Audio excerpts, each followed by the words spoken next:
camarades peuple d'Afrique, quand on dit que le respect, ça s'impose, il faut croire. Les Américains qui avaient dit par la bouche du secrétaire d'État américain Anthony Blinken qu'ils étaient en train d'étudier avec leurs alliés occidentaux, chers camarades peuple d'Afrique, la possibilité d'autoriser l'Ukraine à utiliser leurs armes, leurs missiles pour frapper le territoire russe en profondeur, c'est-à-dire au-delà de 1000 km. Quand Poutine a dit que s'ils font ça, c'est qu'ils vont rentrer en guerre contre la Russie. Là. Ils ont reculé. Ils disent, ils n'ont jamais dit ça. Ils n'ont jamais émis la possibilité même d'autoriser à l'Ukraine de frapper sur le territoire russe. Zelensky dit que c'est des peureux. Zelensky est à bout de souffle. Il a lâché le mot. Il dit les Occidentaux sont des peureux, chers camarades d'Afrique. On va écouter cette vidéo et on va décortiquer. Chers camarades, on est parti. Écoutez attentivement. La peur de l'escalade outre-Atlantique, on rétropédale en expliquant que les Américains n'ont rien promis et rien annoncé. Je n'ai pas d'annonce à faire. C'est juste une déclaration générale qui concerne la possibilité de venir en Ukraine. Discuter avec les Ukrainiens pour savoir ce dont ils ont besoin et comment nous pouvons les soutenir au mieux. Je sais que vous avez entendu monsieur le secrétaire dire que nous nous adapterons et que nous ajusterons ces politiques autant de fois que nécessaire pour aider au mieux. Et nous le ferons d'une manière qui fait sens stratégiquement, avec des équipements et des infrastructures qu'ils pourront vraiment utiliser et qu'ils connaissent. Voilà notre politique. Les Britanniques qui n'iront pas sans les États-Unis, qui eux répètent à l'envi qu'ils s'adaptent. Le président ukrainien Volodymyr Zelensky les accuse d'avoir peur d'évoquer la possibilité d'abattre les missiles et les drones russes visant l'Ukraine.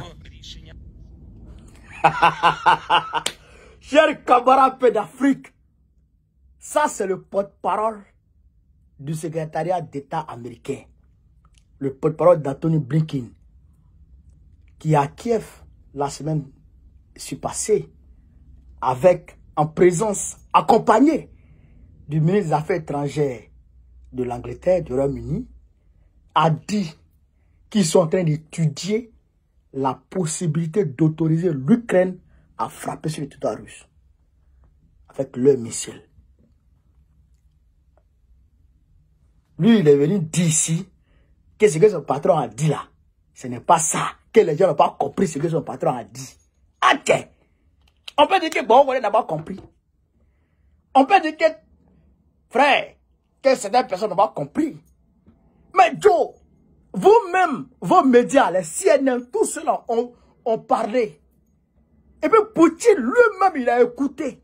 Et puis il est venu dire que si les Occidentaux s'amusent à ça, c'est qu'ils veulent déclarer une troisième guerre mondiale. Parce que cela voudrait dire que les Occidentaux attaquent, l'OTAN attaque directement la Russie. Parce que l'Ukraine n'a ni la technologie, ni les hommes pour pouvoir actionner ces missiles. Parce qu'il faut des données satellites, il faut un certain nombre de choses, il faut une formation pour pouvoir frapper sur le territoire russe.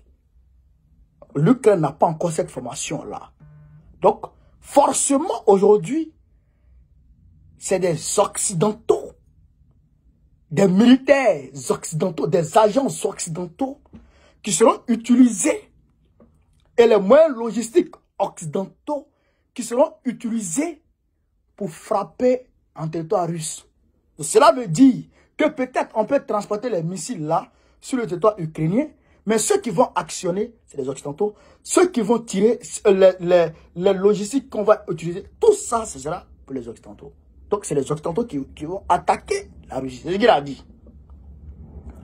Et donc, quand il a expliqué ça, et il a dit, s'ils font ça, c'est la troisième guerre mondiale directe. Ils ont reculé. Frère, l'équilibre de la terreur. C'est ça l'équilibre de la terreur. Ça a payé. Tu as ça, j'ai ça. Si tu t'amuses, on gâte tout. Tu t'amuses, on gâte tout, et puis on s'assoit.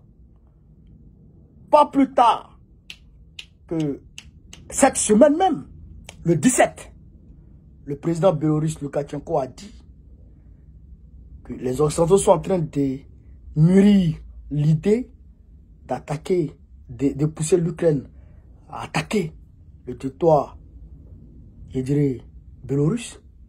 Et d'ici cela se fait, c'est la Troisième Guerre mondiale directe. Eux ne passent pas du dos de la cuillère, eux ils disent cash. Et ils disent cash. Donc ça veut dire que les gens ils ont reculé. Les papiers de là ils ont reculé.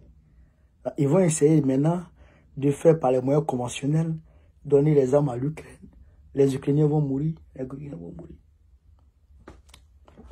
Parce que le président, je dirais le chancelier allemand Olaf Scholz avait dit qu'il a causé avec le président ukrainien et qu'ils sont tombés d'accord pour faire un nouveau sommet sur la paix en Ukraine, mais avec des Russes.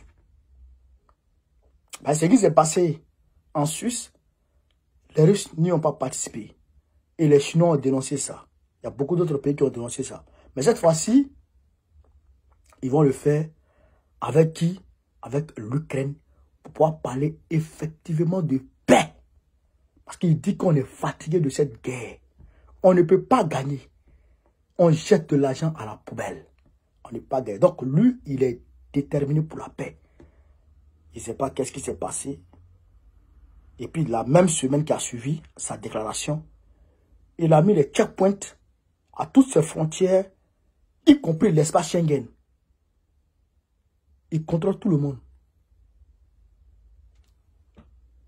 Qu'est-ce qui se passe?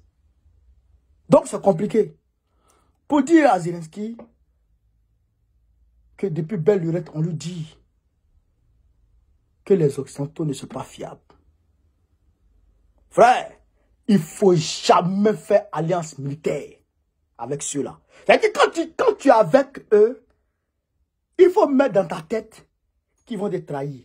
Et donc, il faut prévoir la trahison. Il faut préparer l'après-trahison. Ils vont te lâcher en plein vol, à coup sûr. Et ils vont se tailler. Il faut préparer ça. Mais comme Zelensky, lui-même, c'est un corrompu, il gagne l'argent dedans. Lui, il vit de ça. Il devrait avoir l'élection en 2024, là. Il a grillé ça, il n'y a pas d'élection. Il règne en maître. Tant qu'il y a la galou, ça l'arrange. Ouais, non? Voilà. Donc, chers camarades de l'Afrique, voilà un peu ce que je voulais vous dire sur cette vidéo. Voilà, partagez-la au maximum, avec le maximum de personnes, soit alertées, soit informées de ce qui se passe dans ce monde. Vive l'Afrique libre, vive le panafricanisme, vive tous les présidents panafricains. Babo Petit Côte en 2025, Inch'Allah.